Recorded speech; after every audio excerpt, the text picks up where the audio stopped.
Hi everybody, my name is Doug Barr and it's a pleasure to welcome you to the St. Helena Forum for Innovation and Creativity.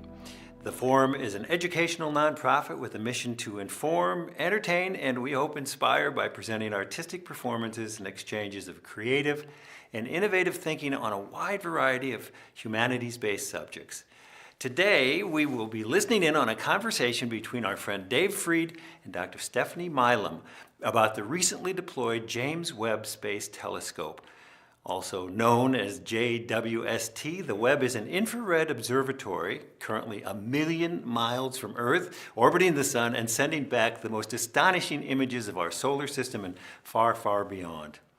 Dr. Milam earned her BS from Kansas Wesleyan University and her PhD in chemistry at the University of Arizona.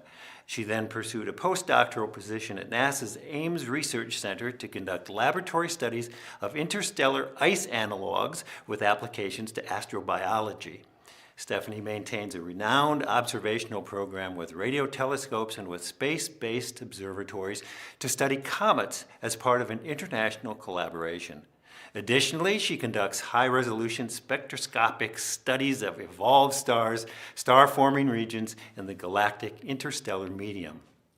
She also has a laboratory dedicated to simulating interstellar, cometary, and planetary ices. In 2012, Stefanie was selected as the JWST Planetary Science Liaison. Under that role, she helped establish next-generation space telescopes as a planetary science resource, engaged the community in future observations, and assisted the project to ensure the capabilities of the observatory were suitable for solar system observations. In 2014, Milam was asked to continue her role through launch, which has, of course, already happened now, and she currently works with the project science team as an in-house planetary science expert.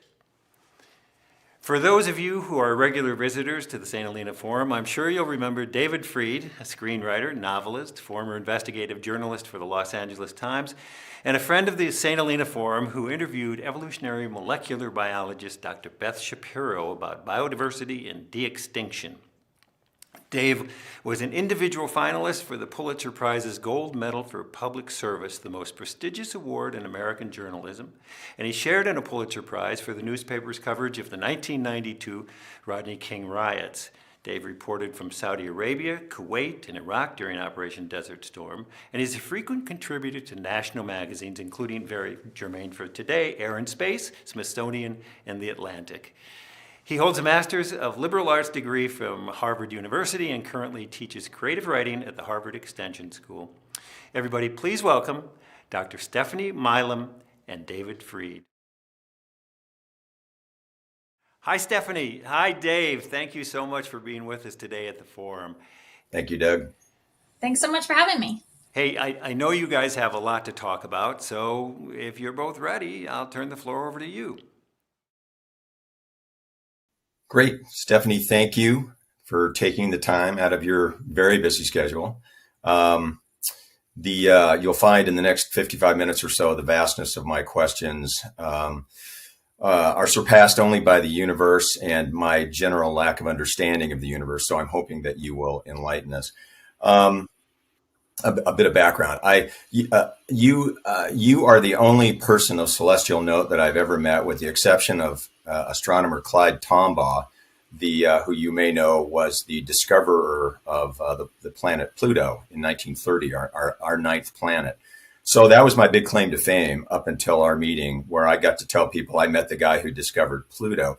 Then Pluto got demoted. It was deemed, long after Mr. Tombaugh passed away, it was no longer deemed to be a planet, and it became, I don't know what it was. Now, as I understand it, it's a dwarf planet. So my question to you, with a bit of controversy, is why has Pluto been so misaligned, and isn't it time we brought it back to the varsity? So Pluto is very different compared to the other planets in our solar system. And the best way to get a grasp of that is by looking at its orbit. So the orbit of Pluto actually passes and crosses the orbit of Neptune. It's a little off kilter from the plane of our solar system, and it's just weird. It doesn't look like any of our other planets. As far as that particular orbit around the sun goes. It looks more comet-like, or what we know as Kuiper Belt objects, or trans-Neptunian objects, than anything else, except for it is one of the larger bodies in that population. So that's what obviously made it easy to detect. But it is a lot more like those objects than it is like our own planets in our solar system. Like a comet. More like a comet. Which is your area of particular expertise. We're going to get to that in a bit. Yes. Yeah. Now, as far as being a minor planet goes, that means that it's or a dwarf planet. It's bigger than these other bodies. It's bigger than a comet. It's bigger than an asteroid. And we have a number of dwarf planets in our solar system. And this isn't even the most planet-looking one that we have. Ceres actually looks and acts more planetary than Pluto does, with the one caveat that it hasn't actually cleaned out its orbit. So all of our planets, they basically consumed all of the asteroid material or cometary material in their orbit because they're so massive. And that material was actually used to make those planets. Ceres resides in the asteroid belt, so it hasn't actually cleared out all the asteroids and formed its own planet. And Pluto is the same. It resides in this trans-Neptunian region with a lot of other smaller bodies. And so, and then, of course, crossing the planet, the plane of the solar system, it makes it a little bit more eccentric in general. So we have other ones, though, that have rings. A lot of them have moons. These are really, really intriguing objects. So as far as if we want to promote Pluto back to its planet status, we'd have to bring all these other guys with us. And now, your mnemonic for remembering the planets, as we did as kids, becomes something like 15, 16 words as opposed to the 9. Okay, so that's good to know. I guess then that I feel bad for all those kids over the millennia that had to put together planet solar system models, and they got the styrofoam ball that was Pluto. Okay, anyway, it's not every day that we get to chat with a NASA expert in rotational spectroscopy, observations, and laboratory modeling of astrochemistry and molecular astrophysics of the interstellar medium, evolved stars, star formation regions, and comets, with an emphasis on isotopic fractionation and astrobiology of primitive materials. Before you earned your doctorate in chemistry from the University of Arizona, go Wildcats, you got your undergraduate degree from a small liberal arts school in Kansas. And when we spoke earlier, you had indicated that you did an internship in winemaking, which I know is a subject that is near and dear to the heart of a lot of the members of our audience in Northern California. What did you want to be when you were growing up, and how did you get to be who you are today? That's a very good question. And my story is a little scattered, I guess. When I was 6 years old, so I grew up in Houston, Texas. And when I was 6, I went on a school field trip to Johnson Space Center. So NASA's Johnson Center, where they train the astronauts and mission control. And I came home just completely elated. And I told my mom, when I grow up, I am going to work for NASA, or I'm going to be Madonna. So Madonna was already taken. So working for NASA became my new priority. I did dance. I was in ballet since I was 2 years old. I danced all the way. I actually had a dance scholarship to go to college. And at one point I thought professional dancing and ballet or a professional dance company was going to be something that I would do. But then I realized, dancers age and lose their jobs pretty quickly, and I wanted a little more security in my life. And so following the NASA trend was still the thing. The idea was I wanted to become an astronaut. And I thought having a skill set that an astronaut would need beyond sitting on a rocket or flying a jet plane, which, by the way, I was too short to do,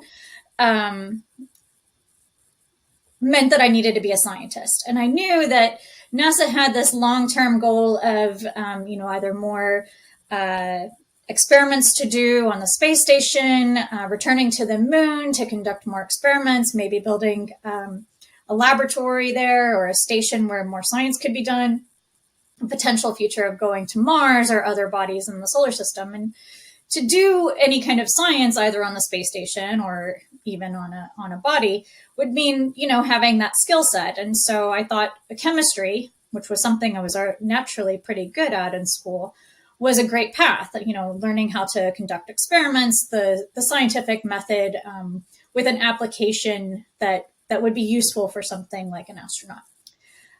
So I pursued a degree in chemistry. I went to a small enough school that we didn't actually have a research program.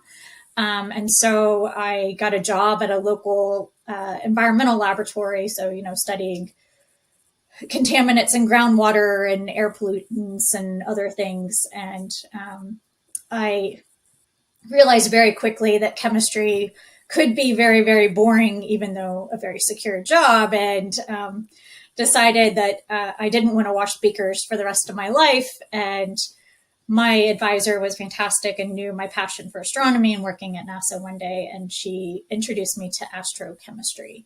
So now my laboratory went from a building and a room washing beakers to the entire universe, where I get to study the chemistry of anything and everything with telescopes. And so from there, how did you make the segue to actually working for NASA? That's a challenging thing to do. And not everybody gets to have the path that I had. So my graduate degree was actually doing mostly observational work. So I was using telescopes to study chemistry in space. And that led to a lot of questions that needed to be solved in a laboratory environment. So there's things about comets that we just can't understand by just observing them. We need to actually do some laboratory simulations and understand the chemistry more in a controlled environment so that we can apply that to what we're observing. So there's a number of laboratories that make comets in a lab across the US and actually internationally. And a few of them are actually at NASA centers. One at NASA Ames Research Center in Northern California, which I was very interested in working with. And then another one that I was also interested in working with is at NASA Goddard Space Flight Center, where I currently work. And so I asked if they were hiring and knew that it was a long shot because I hadn't worked in a laboratory my entire graduate degree. And they took a chance on me, and they thought that my observational work would be very good for them to have to apply some of the science they were doing in the lab. And I went to NASA Ames for my postdoctoral fellowship and learned how to conduct experiments and make comets in a lab. And I was then fortunate enough to be hired at NASA Goddard Space Flight Center a few years later, where I built my own laboratory now. And wow, congratulations! Yeah. So you're as I indicated earlier, your particular area of interest is in comets. Why comets? Comets are the cookie crumbs of our solar system. They're the leftover things of what formed our planets and tell us a lot about how planet formation starts, what material is actually recycled. So we know as stars are born and die, they go through this whole phase of, they're collecting material from space to make their own star and planetary system. There's a whole lot of processing that happens as planets are being formed. And then, of course, the star eventually dies through supernova or other extreme events. And when that happens, we want to understand how much of that material actually gets recycled.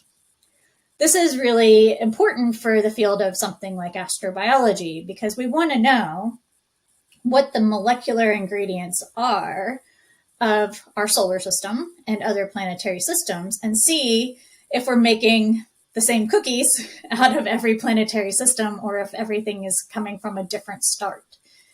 If we start with the same ingredients, that's really intriguing, because that means the potential for the same kind of chemistry that's here in our own solar system that formed the one instance of life that we know has the potential now for other planetary systems. And so we really want to know, our cookies the same as everybody else's. God, that's what a great a great description of what sort of the overarching ambition of, I'm assuming, JWST is. Tell us, walk us through its capabilities, and what have we. You could probably spend the next several weeks describing enthusiastically all of the things it has discovered thus far. But help us understand better what the telescope has taught us about ourselves thus far. So I'm going to start with showing you this one slide. JWST was built and designed with 4 science themes. One was to detect the first stars and galaxies of the universe, so after the Big Bang. We wanted to see further back into the universe than Hubble has the capability to do. And to do that, we needed a large infrared space telescope, otherwise the James Webb Space Telescope. And that is what it was designed to do.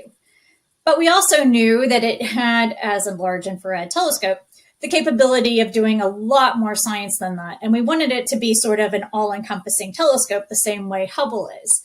Hubble studies planets around other stars, our objects in our solar system, star formation, stellar evolution, galaxies, etc., supernova, whatever. And that is a full overarching sort of scientific observatory. And that's what we wanted the next great NASA observatory to be as well. So we came up with these 4 science themes where infrared astronomy really has a nice niche, and having this fantastic, powerful telescope that could detect first galaxies and stars of our universe meant that we could do extreme science in these other areas. So understanding how galaxies formed and assemble is something that the further we look back into our cosmic evolution, the more we can understand about how that process actually works. We can peer into giant clouds where stars and planets are formed. And that's something that you don't have access to at visible wavelengths like the Hubble Space Telescope. And so getting our night vision goggles to actually look and see these things happening and the dynamic processes that are occurring behind these big clouds is something that we were very excited about. And then even within the beginning of the James Webb Space Telescope project, planets around other stars started to be discovered. And we knew that infrared spectroscopy, so studying the composition of these planets around other stars, was something we just had to do with the James Webb Space Telescope.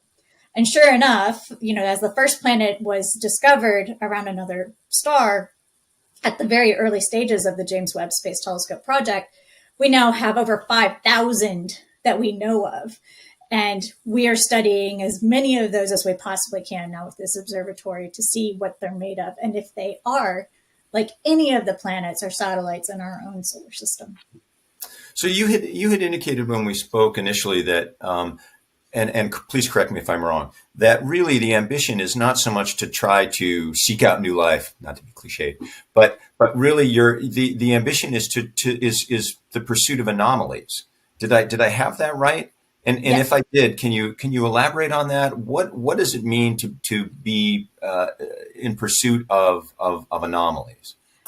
So when we're looking at these planets around other stars, we're not looking for life itself. And the best example I can try to explain or describe on why we're not doing that is because if you think about the images from Voyager looking back at Earth, or even from the Cassini mission when it took a snapshot of Earth, or even like the ones that we just saw from the Artemis mission looking back at Earth, it's very hard to see life.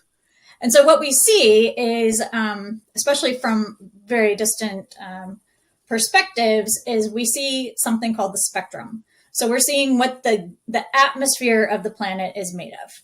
And then we put the pieces of what our atmosphere is made of together with how close our planet is to our star and what its orbit looks like and whether or not it's mostly gas, giant puffy atmosphere like Jupiter, or if it's something that doesn't have an atmosphere at all. So something like Mercury. And we put all these pieces together based on the knowledge that we have from our own solar system. And we try to understand what would make the composition of that planet be what it is, dependent on all these factors. So if we think about the history of Earth itself, our atmosphere has looked very, very different in its evolution from the very beginning to what we have today. And that includes having water. That includes having, during the heavy bombardment area, an entire atmosphere full of shrouded dust and hot gas. And at one point, we lost our entire atmosphere. Earth has gone through a whole series of evolutionary processes. And as we're peering at these planets around other stars, we're seeing them at very instantaneous moments of their entire evolution. So we have no idea when we're actually looking at it. So what we want to do is we want to look for things that look different. So if we're looking at a planet and we study the composition of its atmosphere, certain things are going to make that composition look awkward or different. And that is something that's a process that's occurring within that planetary system. Be it it's been bombarded with a comet or an asteroid, a moon sort of impact kind of event, or maybe it has geologic processes happening. Volcanoes, you can imagine all the soot from volcano changing the atmosphere, or maybe it just has dynamic weather. Think about dust storms on Mars or the Great Red Spot on Jupiter. These are the kinds of things that we're trying to look for and to see if there's something different about that planet. And if we find something that's different, that's giving us a short list of planets that now are in our pocket so we can study with more and more detail, especially as new telescopes are coming online. We have giant 30-meter telescopes now that we're building across the world. We have plans for the next big space telescope already. These are the kinds of things that we want to have a short list so that we can really hone in on them and focus and study them in more detail. So looking for the anomalies is really the key in trying to understand why they're anomalous and understand the process that's going on with that planet. So if you're looking for anomalous processes and you're trying to find different rather than common, does that I'm not going to be able to articulate this question well to a scientist, but it strikes me that if the ambition, if the predicate is we're looking for anomalies, and maybe ideally we're going to find out whether we're alone or not alone in the universe, wouldn't you look more for things that we have in common, we as a species, and with our atmosphere and the geology of Earth? Wouldn't we be looking for things of that nature as opposed to things that where we can assume, given the gaseous nature of the planet or the chemistry of the planet, that there's no way in the world that it would form carbon-based life? That's a great question, and the short answer is we have no idea if we are the only life there is. We have no idea that there's life that's like us. Would you tell us would you tell us? You could tell us. I'm an astronomer. I can't keep a secret. We tell you everything as soon as we possibly can. It's just how we are. We're more excited about our science than anybody else in the world. So we can't keep secrets. So what I'm getting at is, yes, I understand your rationale. We know one instance of life. We know that we need water. We know that we need liquid water. We know that we need oxygen and, carbon dioxide and methane are byproducts of our life processing here on Earth. We know that. But we have no idea if there's life somewhere else in our own solar system. And those environments are completely extreme. We're looking for life on subsurface oceans of moons around Jupiter. We're looking for life on Titan, which is a totally different type of chemistry.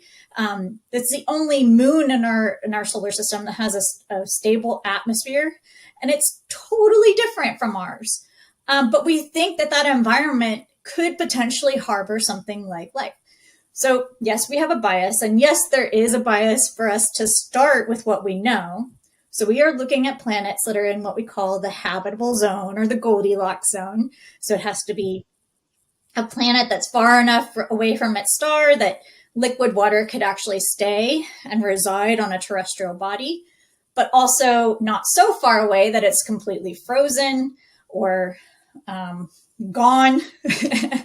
And we're looking for terrestrial planets that have atmospheres, stable orbits so that it's not going extremely close to its sun or star and extremely far away, so the temperature variance is too extreme. These are all things that we are putting in our Goldilocks zones, and we are looking at these planets to try to understand what they look like. But it's sort of the first step.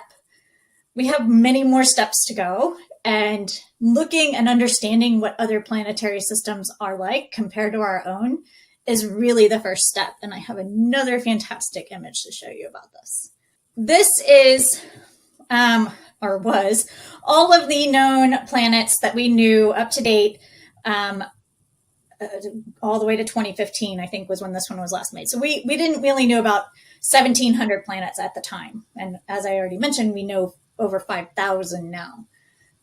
What you're seeing here is all the planets that we know and their orbits around their star.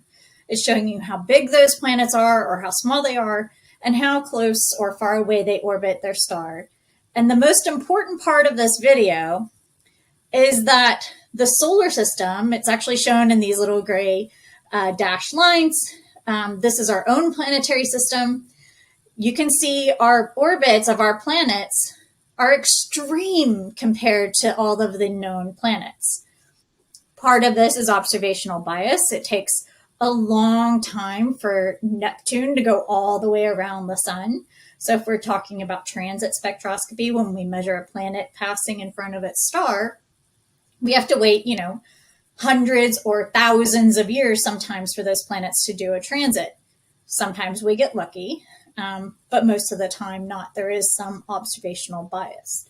But that being said, every single one of these orbits that you're seeing on here are smaller than most of the planets in our own solar system. So we're unique already.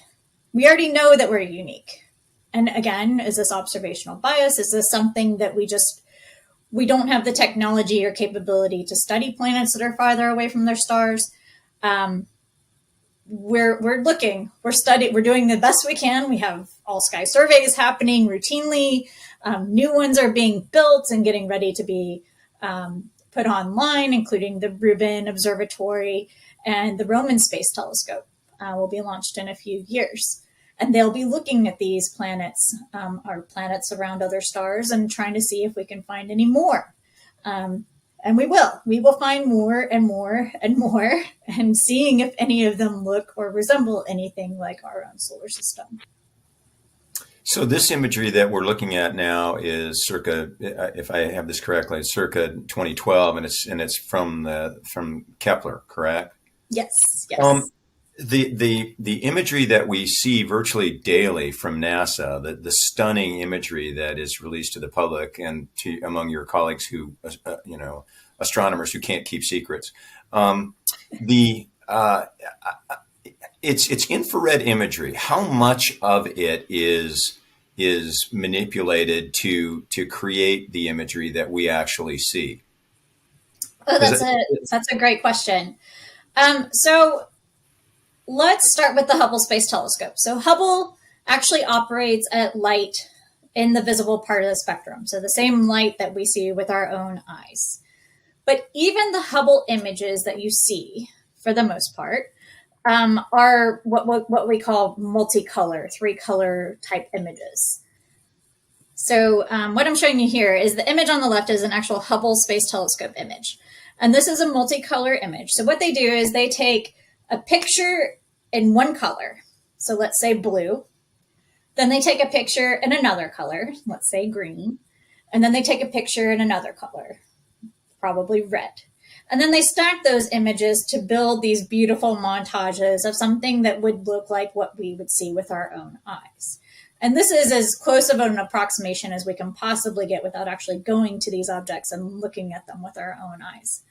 And so we do the same thing with the James Webb Space Telescope images, which is what you're seeing here on the right.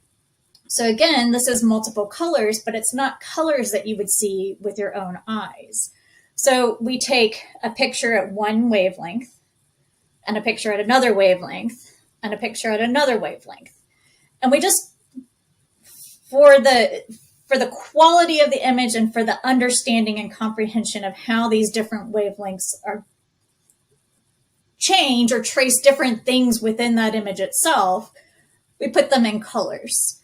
We try to match the same, process of, redder is longer wavelengths and bluer is shorter wavelengths, but it's all red light per se. It's infrared light. But that's what we're doing, is we're just taking pictures at different wavelengths of light to show us the different processes and different dynamics that are happening within these objects. So in the Hubble telescope image, you're seeing some stars that are mostly red and orangish, shining sort of in the background. If you look at those stars in JWST, they're bluer. That's because they're bright. In the visible light, they're redder, they're hotter, but they're not as hot as what JWST can actually see. And so the redder stuff is actually the warmer stuff. And so you see at the very tips of the pillars, these bright red sort of fingernails on the fingers. And that is actually brand new stars that are being formed. And they're starting to eat that gas and the dust around them. So that's how we actually make these beautiful infrared images and the spectacular colors that you see. It's not necessarily the colors we would see. It's just showing you different wavelengths of light sort of being reflected so that you can understand the different things that are happening in that image. So beyond the red fingernails of new stars being formed, what are we seeing here? How many celestial bodies do these dense presences represent? That's a fantastic question, and we have no answers. This is huge. This is the Eagle Nebula, or part of the Eagle Nebula. It's the Pillars of Creation, one of Hubble's most famous images, and actually one of my favorite Hubble images that's here on the left.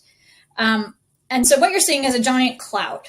So the same way clouds in our own sky block out light. So if you have a cloudy night, you can't see stars or the moon or planets in our solar system, or the sun during the day. We have clouds across the universe and across our galaxy. And these clouds are where new stars and planets actually are born. And so at visible light, which is what the Hubble Space Telescope image on the left is showing you, you're seeing that it's blocking out basically everything behind this giant cloud. You can barely see little red speckles throughout it, which are some of the brightest objects that are actually being formed, or even brighter objects that are behind the cloud. Now, if we put our X-ray vision goggles on, or our night vision goggles, and push us into the infrared image on the right from James Webb, you see that cloud starts becoming opaque. We can start seeing through all the gas and the dust that the cloud is made of, and we can see more glitter sprinkled throughout this image. A lot of it's background stars, background galaxies, but all the stuff within that cloud are the new stars that are being formed. And we can understand how they're being formed and the process that's forming them. We have so many questions about star and planet formation that we've never been able to answer because we can't study, or we couldn't study it with this level of detail. So knowing how many stars are formed in a region that's this big, this vast, knowing how big stars are formed versus small stars. Are most stars formed in multiplets, binary tertiary star systems, or they single stars like our own solar system?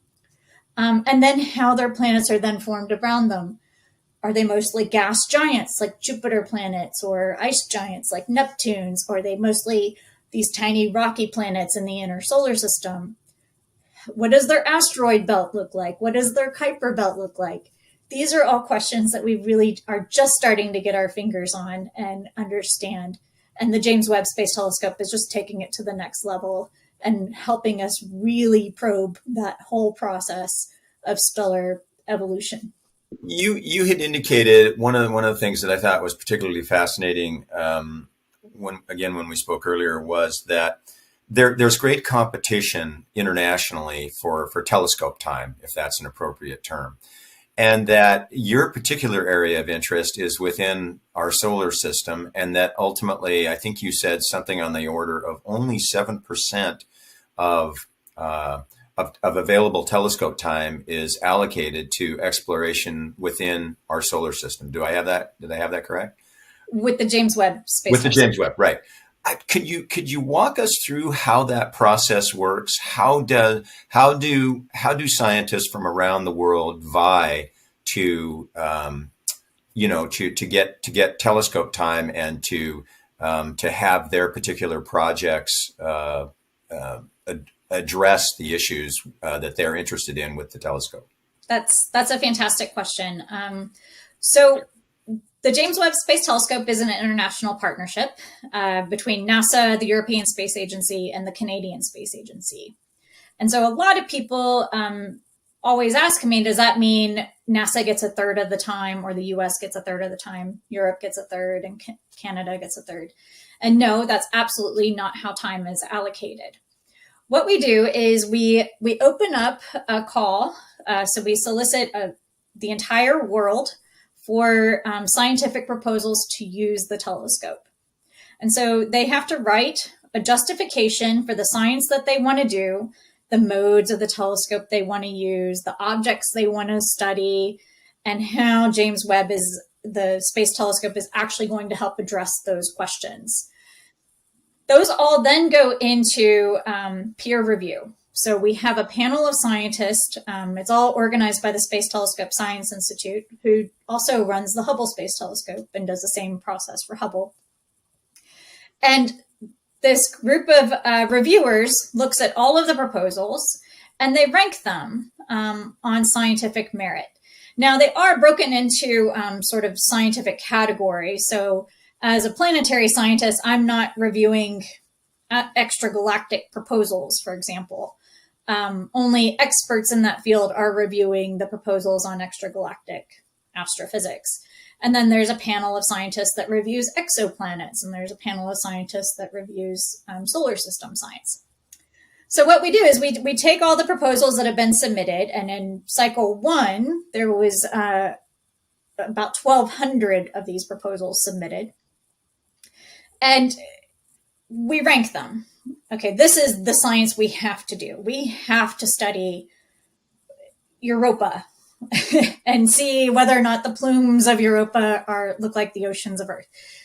We have to study, this particular galactic field because we think that's where the most distant objects in the universe are going to be found, because it's kind of out of the plane of the solar system. It's out of the plane of the galaxy. It's a clearer view of, the universe. Or, star formation happening in the Eagle Nebula is something that we've never understood, so we have to observe this object. So once we have this ranked list, there's only so many hours in a given year, and we only allocate time for 1 year at a time. And we have to prioritize and sort of give a scientific balance of solar system science, exoplanet science, extragalactic science, star formation, supernova, whatever. And we have to come up with a list that includes all of our high priority projects now that fill that year's worth of time. So that means a lot of proposals aren't actually going to get completed. For the solar system, everything is really, really close. And most of the things in our solar system are really, really, really bright. So we don't need hours and hours and hours of JWST time to actually study Mars or Jupiter, for example. We only need moments of time. In fact, we recently observed Mars, and we only needed 15 minutes to study Mars. Whereas people that are looking for, the far, far away galaxies, they need hours upon hours or days worth of time to sit and stare at that one piece of the sky to see if they can detect something further away than we've ever been able to detect. So the number of proposals in each category is not necessarily balanced by an hour per hour level. It's more on the number of programs and the scientific priority. So you said the solar system got 7% of time for the first year, which was fantastic. We did a great job. And we actually had a very high success rate for solar system science. But in general, across all of the proposals submitted, only about 250 were actually selected. So of those 1,200, it's like 1 in 4 success rate of proposals. And that's not doing the time balance either. Was the 15 minutes to study Mars, was that approved, or is that on the table? It was approved. It was part of a guaranteed time program. There are a number of people that were given time on the James Webb Space Telescope the first year and into the second year of science operations. Excuse me. Those are the instrument scientists, so the people that built our instruments.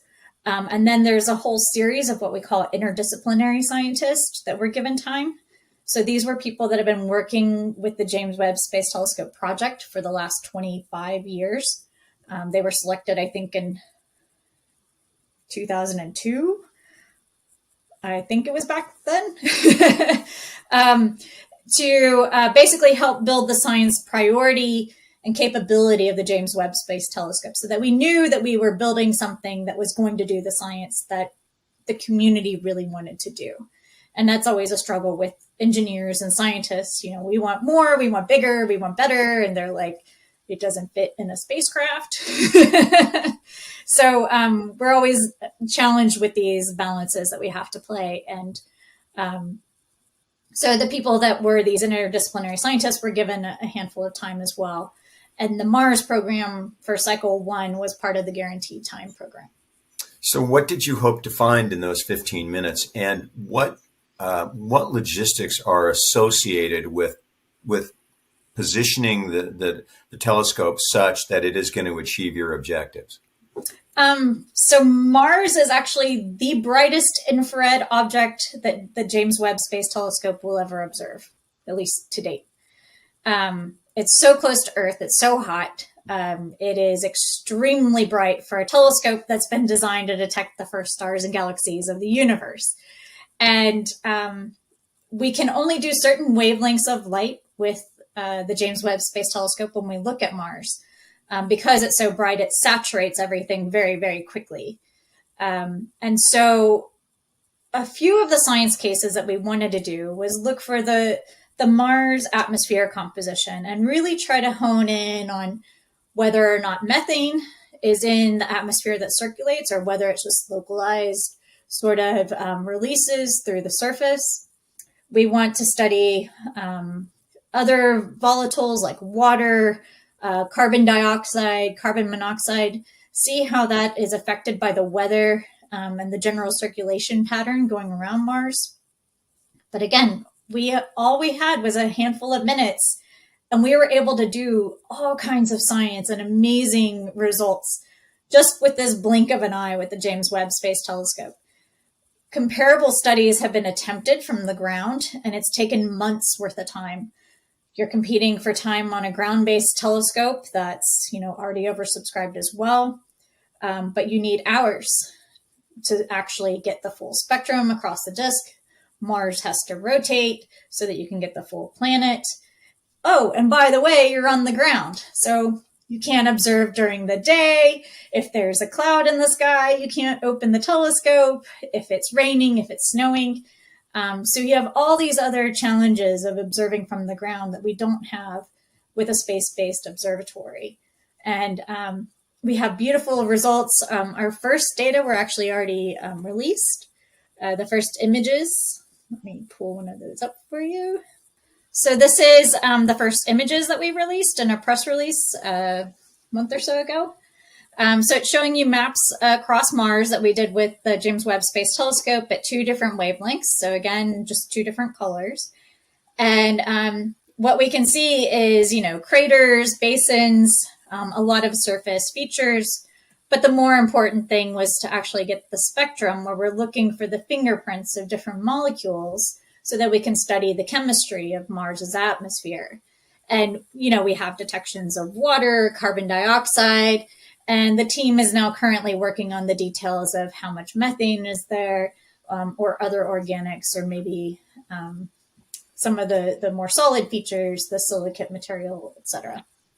So how much interaction, if at all, do you have with the NASA teams that are managing the rovers on the planet?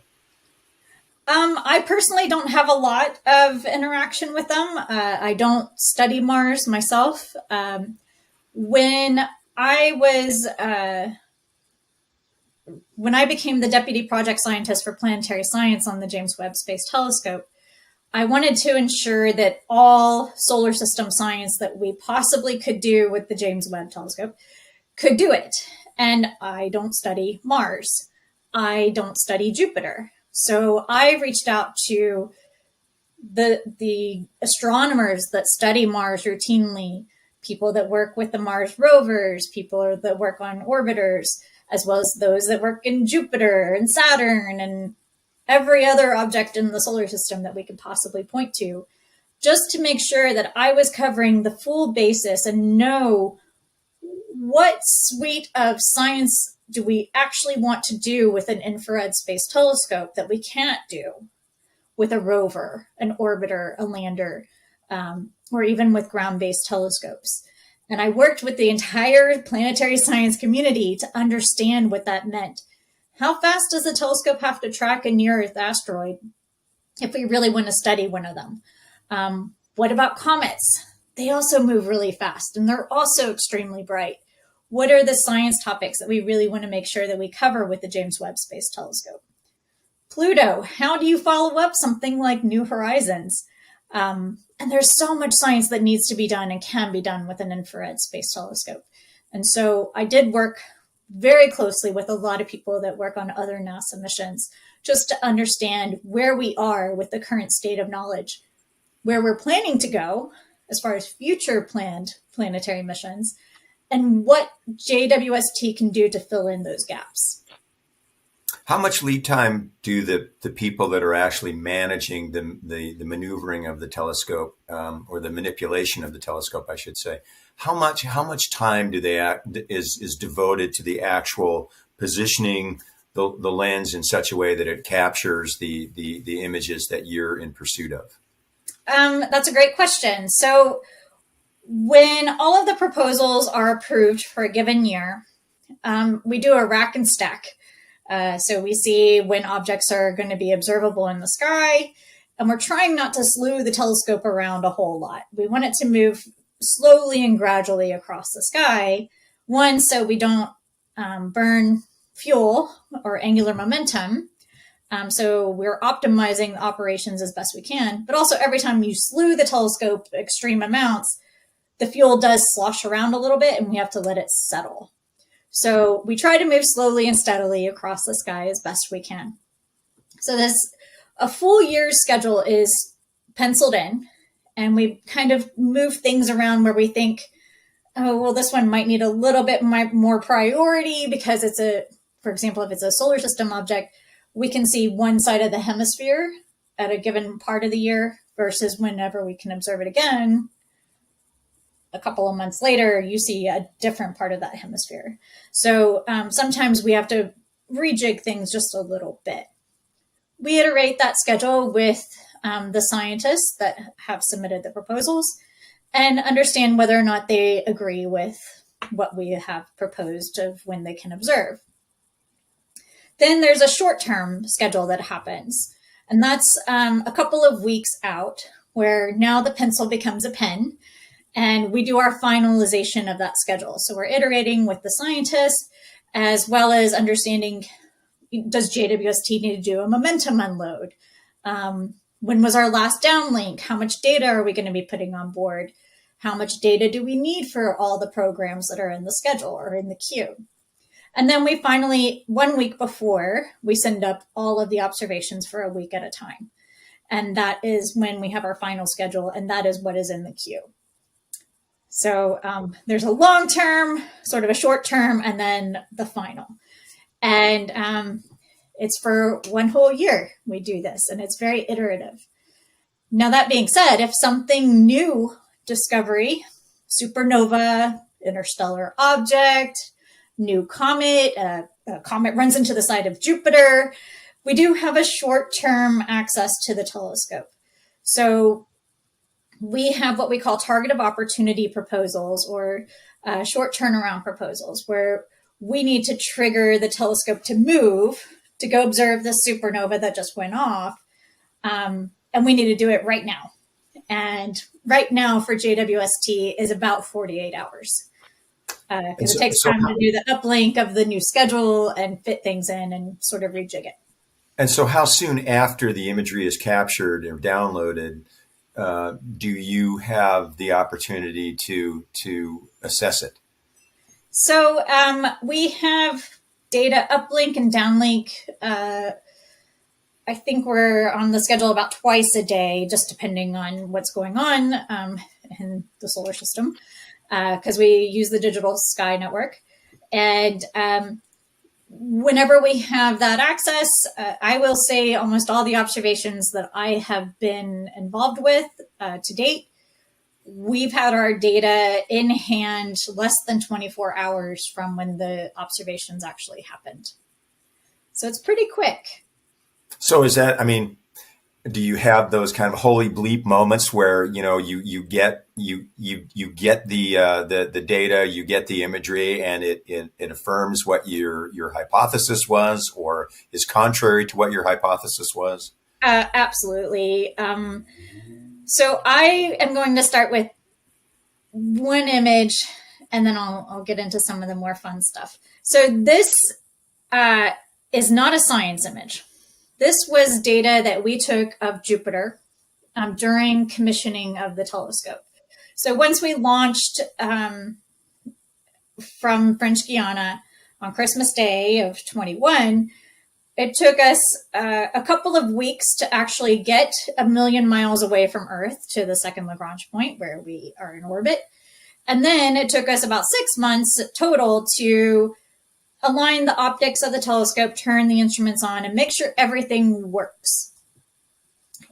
One of the things that we were told during commissioning was we are not allowed to science any images that come through for commissioning until after the first images are released for the James Webb Space Telescope, which was last summer.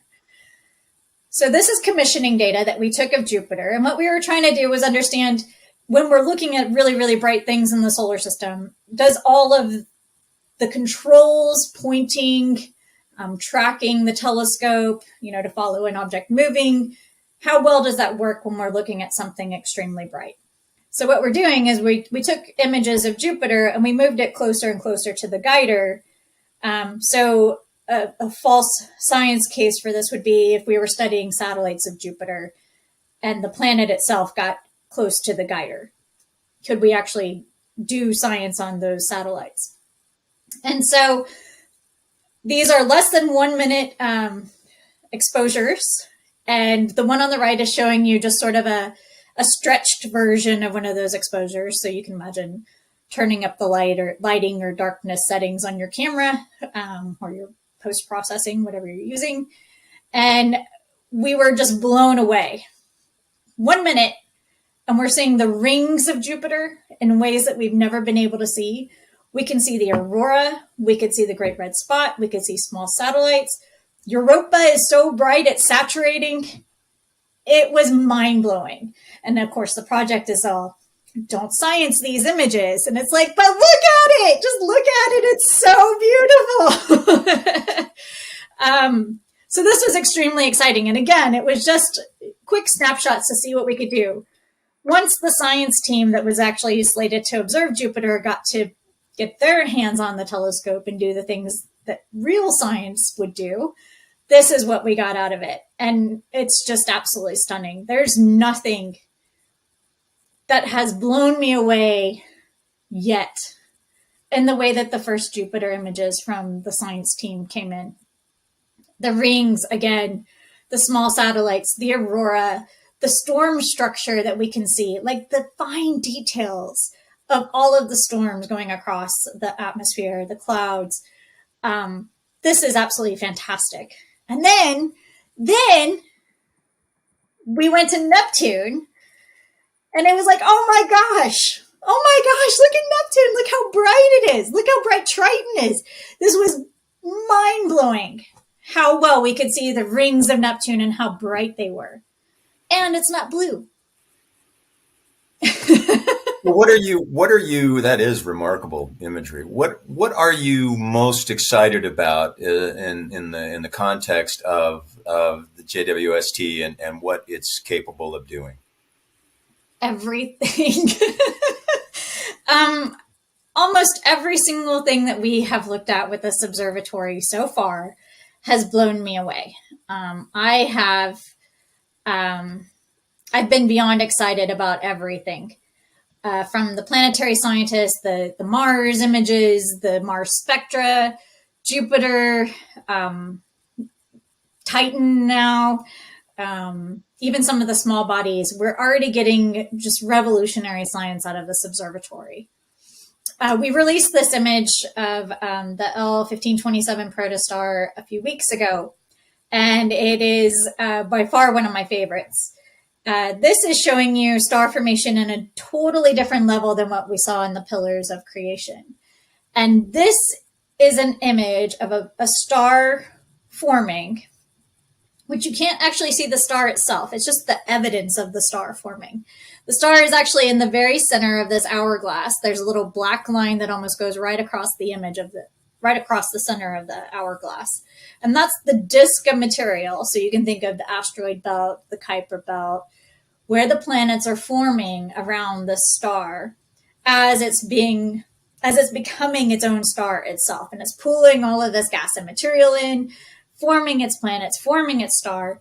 And there's so much energy going into it that it's actually blowing out all kinds of energy, which is actually colliding with all the gas and dust that it's pulling into itself. And so you see these fantastic little ripples going through the hourglass. That's where we're just constantly blowing out energy from this planetary system that's forming. We have not been able to image a disk like this with any other facility. This is the revolution that JWST has. We have capability to see things that we haven't been able to see at other wavelengths. We are now seeing star formation in a whole new light. We're seeing planet formation in a whole new light. We're seeing objects in our solar system with a resolution, capability, and wavelength coverage that we've never had access to before. This is going to basically rewrite the textbooks. We are in a whole new world of astrophysics and planetary science with the James Webb Space Telescope. Well, that's terribly exciting. I mean, even from a lay perspective, it's very exciting. I noticed on your forearm, is that the solar system? It is. Okay. Is Pluto on there? I just wanted to. I mean, so I have the Kuiper belt and the asteroid belt. So, okay. all the chromes are there.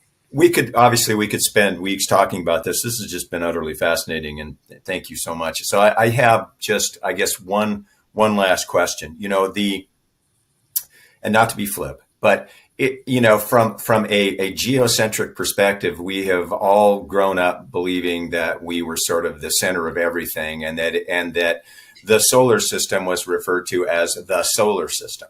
So with JWST and its predecessors, there has been a demonstration, obviously, that there may well be millions and millions of solar systems out there. So my question to you is, don't you think we need to name our solar system? And if so, what should the name be? We are named. We are the solar system. The solar system. We have one soul, one sun. All the other systems are planetary systems. Oh. So there's your nomenclature. I know, just an opportunity for maybe NASA to make some money. They could name the solar system like a football stadium or something of that nature. Our sun is the soul, so we are the solar system. Stefanie, thank you so much. This has been just fascinating, and I wish you much success as you continue to help us understand who we are and where we are in the vastness of the cosmos. Absolutely. Thanks so much for having me. Okay, my pleasure. Thank you. And thank you all, wherever you may be in the world, for being with us today at the forum. To learn more about JWST, please go to webbtelescope.org. To find out more about Dave Freed, visit his website at david-freed.com. Over the past year, the St. Helena Forum has presented programs discussing topics as diverse as restoring the world's oceans, Martha Graham and the formative years of modern dance, hacking Darwin to reboot disappearing species, female pharaohs who ruled the world from ancient Egypt, and the role of television comedy in promoting second-wave feminism. Our audiences have joined the forum from all over the world for these presentations, and there are more already being planned for the new year. We'll keep you posted about the dates and the times on our website, shforum.org. And we'll look forward to seeing you again in a couple of months. Until then, please enjoy a safe, healthy, and happy holiday season. And finally, as we say goodbye, we'd like to thank the following people for their generosity in making the St. Helena Forum and its continuing programs possible.